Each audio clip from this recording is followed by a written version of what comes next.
Hey guys, welcome to another edition of the Monday Morning Tennis Rant. I'm so excited because the king is back.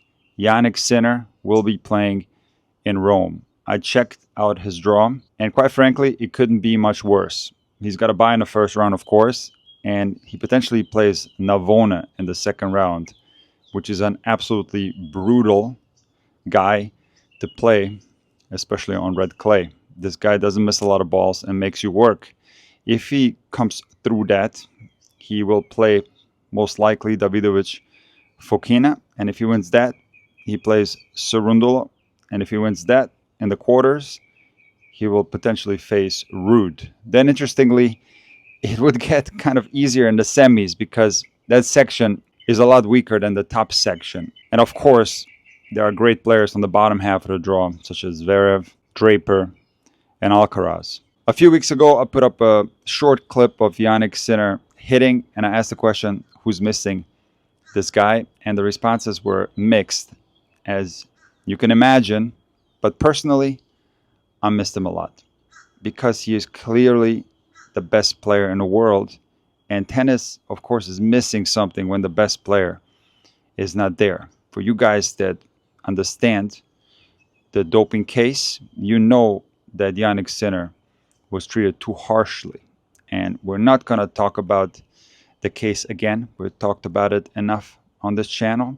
But let's quickly talk about why Jannik Sinner is the best player on tour. So in 2024, he ranked number 1 in shot quality on the forehand, the backhand, and the return of serve. When you look at the ATP leaderboard, these are the stats provided by the ATP Tour.com website. Jannik Sinner also ranks number 4 on the serve. And most importantly, and the reason why I regard him as the best player, he's number 1 under pressure. So he plays clutch points better than any player on the tour right now.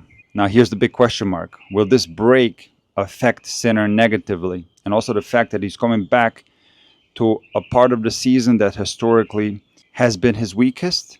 We're going to have to see. It's hard to predict. On one hand, you can say that this break did him good. He got the rest. On the other hand, you could say that he's going to be a little bit rusty. He hasn't played at all, while other players have gotten better and have gained confidence. And speaking of players getting better, there was an interesting comment that gained a lot of traction from Bublik. Mohammed, remember when tennis was easy, huh? Like 5 years ago, it was super easy to play tennis, huh? We have bunch of random people in like top 50, barely moving. No, this guy's not even top 5, huh? Not even top 10. So when it comes to tennis getting better, it is something that's very difficult to analyze. And in the past, I've compared top 10s from different decades. And I would say 90% of the people who commented on this post were in agreement that the top 10s were much stronger in the past decades. Now, Zverev said something very interesting.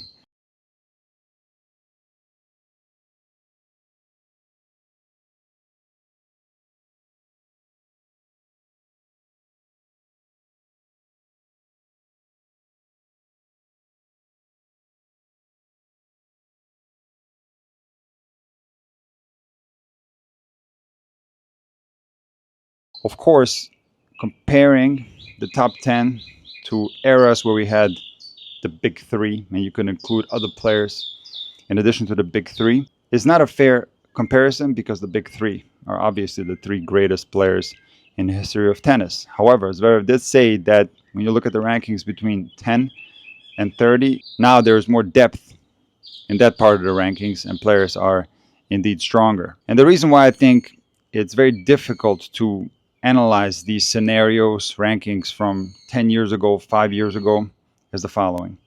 Some players will improve tremendously. And this leads me to Jack Draper, who reached the final of Madrid, in which he lost to Casper Ruud. I am so amazed at Jack Draper's improvement. As I said in some of my videos where I covered Indian Wells, the tournament that Jack Draper won, I would have never thought that Jack Draper was going to be ranked number 5 in the world. No offense to Jack Draper 2 years ago. He was an incredible player back then. But back then, I didn't really see enough in his game to make me think that this guy could be a top 5 player. But I'm so amazed at the improvements because now Jack Draper is one of the most dangerous guys on the ATP Tour. That lefty serve is an absolute weapon. He's got an incredible forehand now in which he can put so much pressure on the opponent. The forehand used to be somewhat of a weakness according to Jack Draper himself. He said he can hit the backhand with his eyes closed, but the forehand used to be shaky. It's not shaky anymore. It's heavy. It's very aggressive. The backhand is also very aggressive. Casper Ruud in the post-match press conference said that there are no holes in the Jack Draper game. He is dangerous on both wings, and it's quite frankly scary to play against him. What's most impressive to me, and the biggest improvement that I see in the Draper game, is his physicality. He's 6'4". He's a very strong guy. He's not one of these tall, lean guys. He's a very strong guy, but he's also an exceptional mover. I'm thinking back to the Rafa interview with Andy Roddick, where Rafa said that it's incredibly important to be a strong slider on both sides. And the way Jack Draper moves around the court, the way he slides into that open stance backhand, the way he slides on the forehand, this guy was always a good athlete, but now he's become an exceptional athlete and an incredibly dangerous opponent. And he surely had his chances to take his second Master Series title, this time on clay. In the first set, he was the better player. All the way up to him serving for that first set where he couldn't find a serve anymore. He started missing a lot of first serves. And this gave Ruud the window to start getting on top of some of these baseline rallies. And Ruud did get the break back, held serve. And then Draper again lost his serve to stay in the set. So the momentum completely shifted in that first set. And Ruud had chances to put this away in straight sets. He was up 3-2 in that second set, but Draper played a phenomenal second set and won it 6-3. Now in the third, it got very complicated at 1-all in a long service game where there were a lot of break points for Ruud. Draper ended up holding, but even though Ruud lost this game, I think it gave him a lot of belief that he could get a break in that third set, and which he did. He got the break at 2-all and ended up serving out the set, which he won 6-4. So this victory for Ruud is so satisfying. And in last Monday's video, I had a feeling that Ruud was going to win this tournament. My gut feeling is that Casper Ruud is going to do something strong in this tournament. I just had a feeling that Ruud was going to take the title. Why? Because in my eyes, Ruud is one of the best clay court players in the world. I'm not only basing this on his previous results on clay, which are phenomenal. I'm also basing this on the way he plays on clay. So let's talk about the Ruud results from the past. This was the 7th big final. He was in the 22 French Open final. He was in the 22 US Open final. He was in the 2022 ATP finals. And let me not forget the 2022 Miami final. So 2022 was an incredible year for Casper Ruud, in which he achieved his highest ranking of number 2 in the world. But despite this incredible year, as Casper continued to play over the next couple of years, people started noticing that Casper didn't have any titles above the 250 level. So a lot of commenters would bash Casper by writing that he's the 250 king. And in my opinion, this was ridiculous because it was only a matter of time until Casper was going to start winning some bigger tournaments. If you look at the opponents that he's lost to in those big finals, it makes sense why Casper had a hard time collecting big titles. So in 22 at the French, he lost to Rafa. At the US Open and Miami final in 22, he lost to Alcaraz. In the ATP finals in 22, he lost to Djokovic. In 23, where he reached the French Open final again, so this wasn't a fluke at all that he made it to the finals of the French, he lost to Djokovic. And the only match where Casper had more of a chance to win a big final was the Monte Carlo final against Tsitsipas last year. But interestingly, Casper won Barcelona by beating Tsitsipas in the final in the following week. So just based on the results and the ranking, to insult this guy is absolutely ridiculous because this guy is an unbelievable player. And now let's talk about why he's achieved such great results on clay. 2-time French Open finalist, and he made the semifinals of the French last year. where he lost to Zverev, and now he's a Masters 1000 clay court champion as well. So one thing that I loved during the Madrid tournament, in which I had a lot of complaints about the tournament, something I talked about in last Monday's video, I loved the court view angle that they showed. It shows you how incredibly fast the game is and how incredibly fast the players are moving on the court. But another thing that it shows you is how high players are hitting the ball over the net. This is sometimes not so easy to see when we have a higher angle of the camera. And when it comes to the height over the net, this is something that's very interesting to me. And there are a lot of myths regarding how high the ball goes over the net. A lot of people are misunderstanding heavy topspin. So some people think that heavy topspin means that the ball will shape more and it will go higher over the net. Not necessarily. I opened up this video talking about Jannik Sinner. He has one of the highest RPM rates on his forehand and his backhand, but he hits with a lower trajectory. So a flatter trajectory doesn't mean that the ball is flatter. The ball is still extremely heavy. Now back to Casper Ruud. He hits the ball higher over the net. Of course, not always, but this is something that's incredibly important on clay, because what does a higher ball do when it bounces on the other side? Well, when you hit the ball higher over the net, when the ball bounces on the other side, as it goes up, the angle will be steeper than a ball that goes lower over the net. So if you hit the ball low over the net, once the ball has bounced on the other side, it will bounce lower. So when it comes to the clay courts, a surface that's of course more uneven than other surfaces, hitting the ball higher over the net is going to be an advantage. And when that's combined with heaviness, in other words, power and spin, now we all think back of Rafael Nadal, who also used to hit the ball high over the net with a tremendous amount of power and spin, and he is the greatest clay court player in the history of tennis. So Casper Ruud is by no means a defensive player.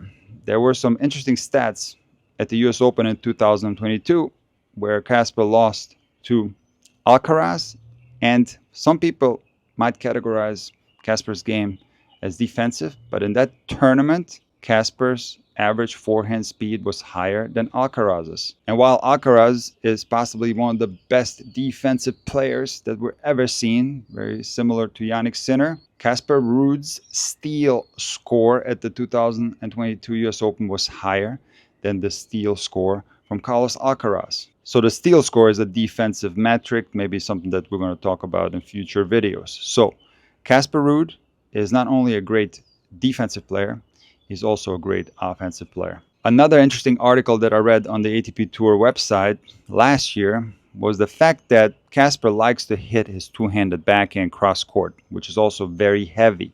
Casper Ruud's two-handed backhand RPM is comparable to one-handed backhand RPMs. For you guys that are more interested in the differences between a one-handed backhand and a two-handed backhand, you could check out some of my other videos, but generally two-handed backhands are flatter than one-handed backhands, but this is not the case for Casper Ruud.